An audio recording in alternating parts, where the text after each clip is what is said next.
Welcome to SV family vlogs. ఈరోజు మేము చెన్నూరులోని వేలాల మల్లికార్జున స్వామి గుడికి వెళ్ళి దర్శించుకోవడం జరిగింది.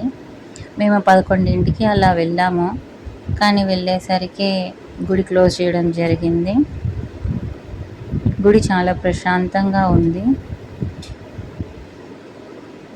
దేవుని తలుపులు కూడా వేశారు, కానీ వీడియో తీస్తున్నాను. చాలా విశాలంగా ఉంది గుడి, ప్రశాంతంగా.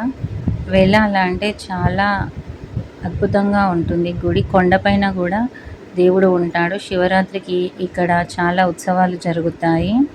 మేము రావడం ఇదే మొదటిసారి. ఈ దేవుడు చాలా ప్రత్యేకంగా, ఇక్కడ ఏది కోరుకుంటే అది జరుగుతుందని చెప్తారు. పక్కకే ఆంజనేయ స్వామి గుడి ఉంది. నాగదేవత ఆంజనేయ స్వామి గుడి ఉంది అన్నమాట. ఇది కత్రసాల గ్రామంలోని శ్రీ మల్లికార్జున స్వామి గుడి. ఇక్కడ గొల్ల వాళ్ళే ఎక్కువగా పూజారులుగా ఉంటారంట. ఇక్కడ కూడా దేవుడు చాలా బాగా ఉన్నాడు. ఎదురుగా కళ్యాణ మండపము. తర్వాత కాళేశ్వరం వెళ్ళాము. సరస్వతి అంత్య పుష్కరాలు వెళ్ళడం జరిగింది. చాలా మంచిగా అన్నీ కూడా వసతులు ఏర్పాటు చేయడం జరిగింది. సాయంత్రం అయితే గంగా హారతి ఇస్తున్నారంట. ఇక్కడ సాంస్కృతిక కార్యక్రమాలు నిర్వహిస్తున్నారంట. చాలా బాగుంది. పుష్కరాలు స్నానం చేసుకొని దేవుని దర్శించుకొని వచ్చేసాము.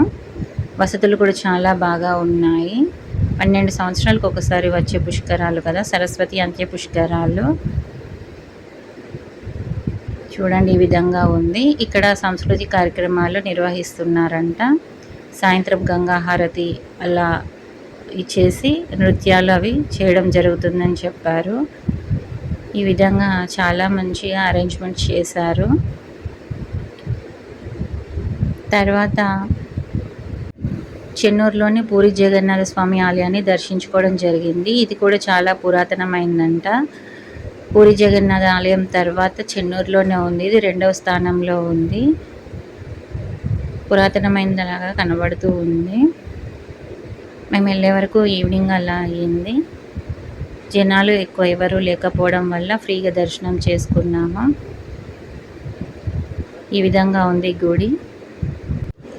ఎదురుగా గరుడ విగ్రహము ఉంది, హనుమాన్ విగ్రహము. లోపలికి వస్తే ఇలా అమ్మవార్ల విగ్రహాలు ఉన్నాయి.